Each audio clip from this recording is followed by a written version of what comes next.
अस्सलाम वालेकुम। आज हम जो नया कोर्स शुरू करने जा रहे हैं वो है हिस्ट्री ऑफ यूएसए। सीएसएस का सिलेबस आपके साथ डिस्कस करेंगे। अगर तो आप ये कोर्स हमारे साथ लेक्चर वाइज तैयार करेंगे तो आपको कोई भी और सोर्स कंसल्ट करने की ज़रूरत नहीं पड़ेगी। ये डेप्थ स्टडी से डिफरेंट सोर्सेज से डाटा कलेक्ट करके नोट्स बनाए गए हैं और ये अपने हैंड रिटन नोट्स हैं जो अपनी सीएसएस प्रिपरेशन के दौरान तैयार किए गए थे। अनफॉर्चुनेटली हमारी लोकेशन नहीं हो सकी थी, तो लेकिन ये जो एक डेप्थ स्टडी करके अपने लिए जो चीज़ें तैयार की थी तो ये अब आप लोगों के साथ फ्री ऑफ कॉस्ट जो है यूट्यूब पे शेयर करने जा रहे हैं। तो आपको साथ साथ कुछ चीज़ें गाइड भी कर देंगे, लेकिन आपने क्या करना है, कंसिस्टेंट रहना है। आपने ये लेक्चर्स जो हैं टाइमली साथ साथ लेते रहना है ताकि आपको जो है खुद से डेप्थ स्टडी करके इधर उधर से चीज़ें जो है वो तैयार ना करनी पड़े। तो आप हमारे साथ इनको तैयार करते रहें।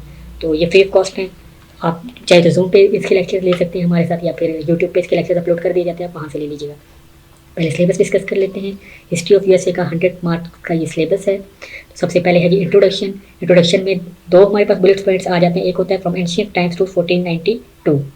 1492 से यूएसए कैसे डेवलप हुआ, 1492 से वहाँ पे कौन से जो कबाइल हैं जो वहाँ पे आबाद थे उसको डिस्कस करेंगे। उसके बाद ये सेकंड आ जाता है advent of Europeans to British supremacy 1492 से 1606 तक ये होगा। इसमें क्या हुआ था कि जैसे यूएसए को दरियाफ्त किया गया था, क्रिस्टोफर कोलंबस ने वहाँ पे जो विजिट्स किए, उसके बाद ये दरियाफ्त हुआ तो वहाँ पे ब्रिटिशर्स ने, पोलिश ने, इटालियंस ने वहाँ पे जाके अपनी कॉलोनीज आबाद करना शुरू कर दी थी।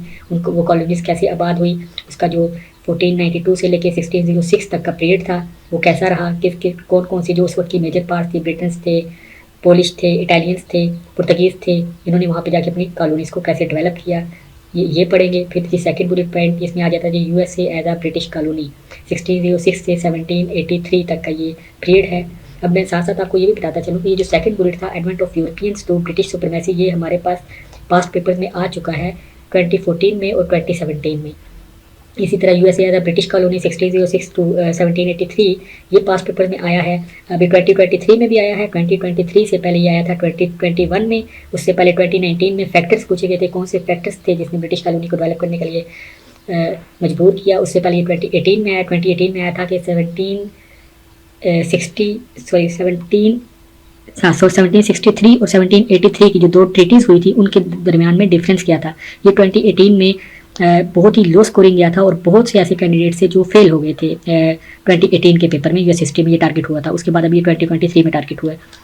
और उसके बाद ये इसी पोर्शन में से एक सवाल आया था 2018 में ही स्टैम्प एक्ट के हवाले से। उससे पहले फिर ये 2019 में भी इस पर एक सवाल आया। फैक्टर्स जो आपको पहले बताया 2009 में भी इस पर सवाल आ चुका है। अब इसमें US as a British colony इसको हम पढ़ेंगे। उसके बाद फिर हम USA as a independent country 1783 में से लेके 1819 तक ये USA as a independent country इसको हम पढ़ेंगे अपने आगे वाले लेक्चर्स में। अब इसमें से सवाल कब कब आ चुका है, ये 2020 में आया है, 2011 में, 2022 में, 2016 में, ये इसमें से आ चुके हैं question USA as a independent country से। फिर उसके बाद एक्सपेंशन ऑफ यूएसए है फ्रॉम 13 टू 50 स्टेट्स। 13 स्टेट्स वो थी जिन्होंने स्टार्ट में इंडिपेंडेंस हासिल की थी। ये से 13 स्टेट्स से लेके 50 स्टेट्स तक जो है आगे एक्सपेंड कैसे हुआ 1820 से लेके 1949 तक। हम ये एक्सपेंशन ऑफ यूएसए पढ़ेंगे आगे अपने आने वाले लेक्चर में, जिसमें इसमें से सवाल आ चुका है 2019 में, 2017 में, 2015 में। 2017 में सवाल आया था 1900 से लेके 1949 तक के एरा में यूएसए का एक्सपेंशन जो है वो कैसे हुआ था।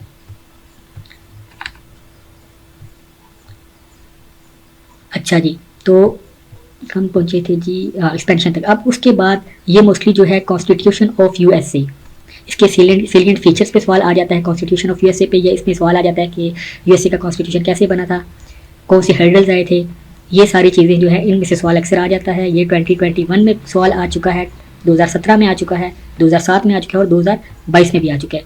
फॉर्मेशन एंड स्ट्रक्चर पे सवाल आया था 2017 में। Then civil war between north and east, इस पे सवाल आया है। सिविल वॉर हुई थी 1850 से लेकर 1869 तक इब्राहिम लिंकन के एरा में।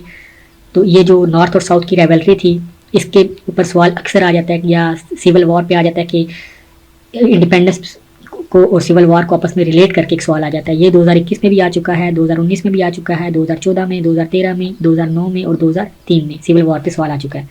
Then industrialisation and emergence as one of the world powers. अब इंडस्ट्रियलाइजेशन की वेव जैसे ही आई थी यूएसए में, या वर्ल्ड वाइड जब वेव आई थी, उसके बाद यूएसए जो है वो इमर्ज हुआ था एज अ वर्ल्ड पावर। ये 1870 से लेके 1916 का एरा था। 1870 से लेके फर्स्ट वर्ल्ड वॉर तक 1916 या 1919 तक जो यूरोपियन पावर में ब्रिटन जो थे, जो ब्रिटिशर्स थे जो थे वो वर्ल्ड पावर थे, उनका डिक्लाइन हुआ था और ग्रेजुअली यूएसए का जो है ग्रेजुअली उसका डिक्लाइन हुआ और इन्होंने पीक ली, यूएसए वालों ने पीक ली एज अ वर्ल्ड पावर। ये इमर्ज हुए थे एज अ वर्ल्ड पावर। ये 2003 में भी सवाल आया था, 2016 में भी इंडस्ट्रियलाइजेशन पे सवाल आया था। अब बिल्कुल ऐसे ही जैसे 1870 से लेके फर्स्ट वर्ल्ड वॉर तक ब्रिटेन का डिक्लाइन हुआ था और USA as a super power emerge हुआ था। अभी बिल्कुल वही हो रहा है। अगर हम इसको कंपेयर करें तो 2050 तक जो हम यूएसए है इसका डिक्लाइन हो रहा है और चाइना एज अ इमर्ज हो रहा है न्यू वर्ल्ड पावर। खैर इसको हम करंट अफेयर्स के एक सवाल लेंगे, उसके साथ डिस्कस करेंगे। अब USA role in the 2 world wars, USA का क्या रोल था ये भी हम पढ़ेंगे। इसमें फर्स्ट वर्ल्ड वॉर पे 2020 में सवाल आया था।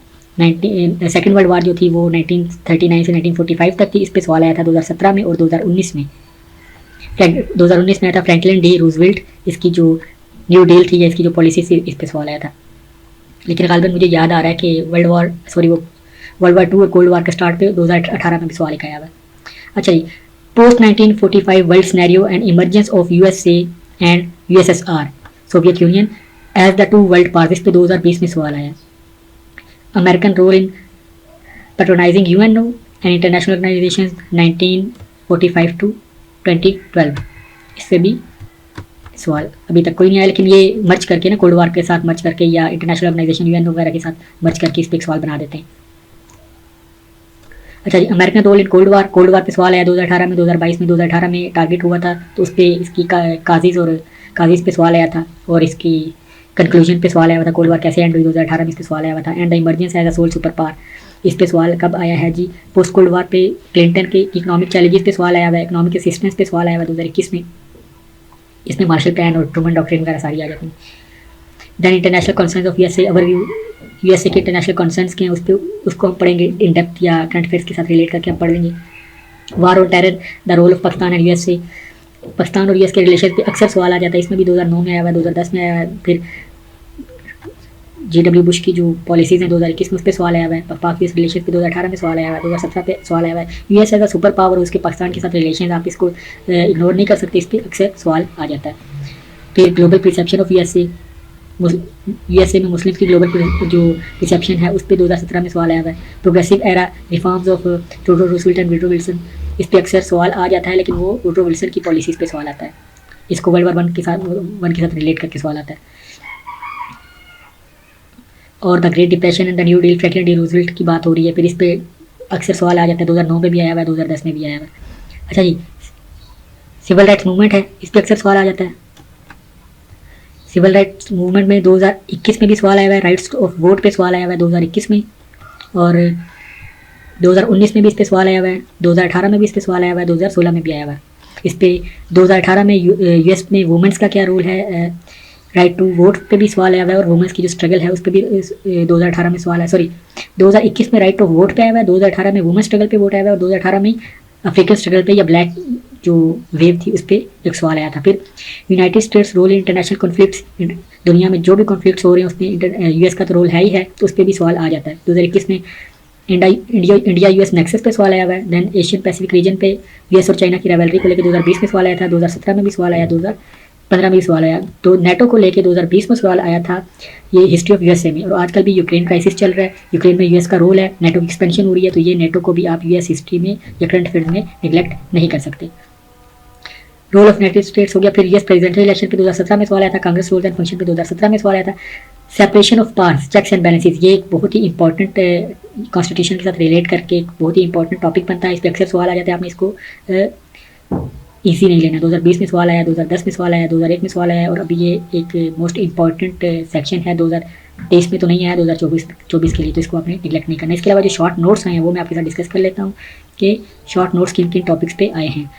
काजिस and effects of Great Depression 2022 में आया था, जैद 2003 में आया था, मैकाइथिज्म में 2003 में आया था, ड्रेड स्कॉट केस है ये 2022 में आया था। ये आप पढ़ेंगे, जो राइट्स की मूवमेंट्स हैं उनके साथ आप ये केस पढ़ लेंगे। फिर मेमोरी एंड मेडिसिन केस आया था 2022 में। ये हम पढ़ेंगे जी जुडिशल रिव्यू में, जो जुडिशल रिव्यू में हम पढ़ लेंगे जब हम इसकी लास्ट टॉपिक पढ़ेंगे सेपरेशन ऑफ पावर्स का। वाटरगेट स्कैंडल, निक्सन की जब हम पॉलिसीज पढ़ेंगे उसके साथ पढ़ेंगे। वुडरो विल्सन हम सेकंड वर्ल्ड वॉर के साथ पढ़ लेंगे। फिर ये मिलर्स डॉक्ट्रिन है, ये भी हम पढ़ेंगे। अटलांटिक चार्टर भी हम पढ़ेंगे।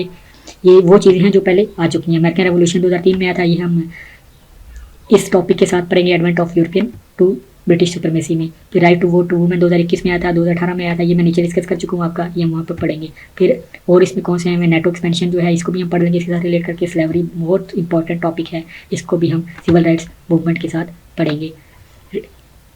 Jimmy Carter, Richard Nixon, successes and failures 2013 में और 2012 में इस पर क्वेश्चन आया हुआ है, ये भी मैं आपको पढ़ा दूंगा। चलें जी, हम फिलहाल इसको सिलेबस हमने डिस्कस कर लिया। फिलहाल हम इसको यहीं पे वाइंड अप करते हैं, फिर नेक्स्ट लेक्चर में चीज़ों को डिस्कस करेंगे। लेकिन ये जो नोट्स हैं ये एक हैंड रिटन नोट्स हैं, अपने कंपाइल किए गए हैं। ये आपको साथ साथ पढ़ाए जाएंगे, आपने इसके साथ साथ बोले जाएंगे, रिवीजन करवाई जाएगी। आपने साथ साथ इसके अपने नोट्स बनाने हैं, यहाँ से चीज़ें आइडियाज़ लेके। अगर तो आपको कोई चीज़ समझ नहीं आएगी, जैसे कि मेरी हैंड रिटन अपनी राइटिंग्स हैं, तो वो साथ साथ जब मैं बोलूँगा तो आपने जैसे ओरिजिनल डिस्कवर्ड, तो आपने साथ साथ इन चीज़ों को पढ़ते रहना है। तो अब इसको यहीं पे वाइंड अप करते हैं, नेक्स्ट लेक्चर में इसको यहीं से कंटिन्यू करेंगे।